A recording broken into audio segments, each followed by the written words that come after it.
Good morning, good evening and afternoon if you're listening to me later on.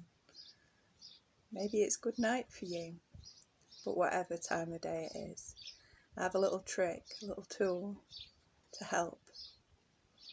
So what happens is when things get stuck in our body, particularly old memories, and we've got that resistance going on. Sometimes it can be in our throat when we've not been able to speak and not been able to share what we need to share, because sometimes we don't feel we have a voice, and sometimes we just don't know how to express ourselves and let things out.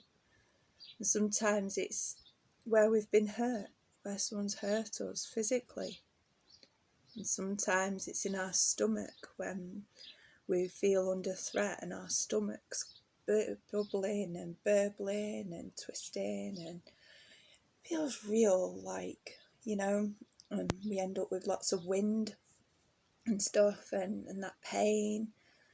And that too is a lot of memories that are trapped in ourselves and in our bodies. So what we need to do is we bring some love, forgiveness, acceptance and gratitude to the area.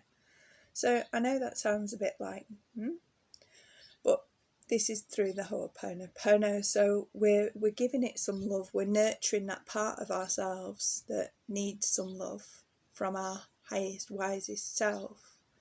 And we're saying sorry, because sometimes we've not paid attention to ourselves. We're not taking time to hear ourselves or be with our bodies and understand what's going on.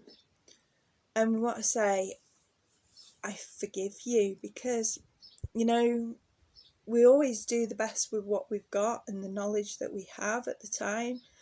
And sometimes we don't make the grade, and sometimes we do make mistakes, and that's okay. So we're just like asking ourselves for forgiveness, and then we're saying thank you, because we're saying thank you that our body consort, which is our best friend, has taken the time to show us and share with us these things. We're saying thank you for the lessons that have come through.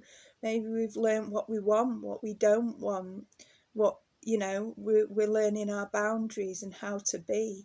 And all these things are so important to embrace. And these things wouldn't happen if we didn't feel it first in our bodies or in our hearts.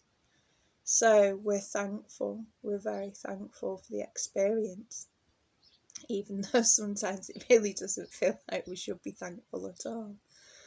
So what we do is we take our hand and we place it where we need to give ourselves some love. On our throat's usually a really good place for the voices and things that we've not been able to say in the expression.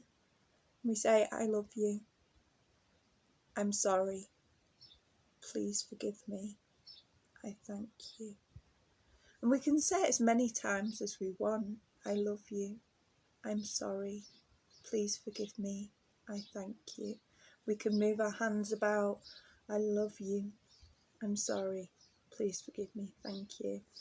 And we can just really give ourselves that little bit of time to say, I love you. I'm sorry. Please forgive me. I thank you. So I hope today's tips helped and will continue to help you as you've got yet another tool for your toolbox. I look forward to speaking to you or seeing you soon. All right, big loves.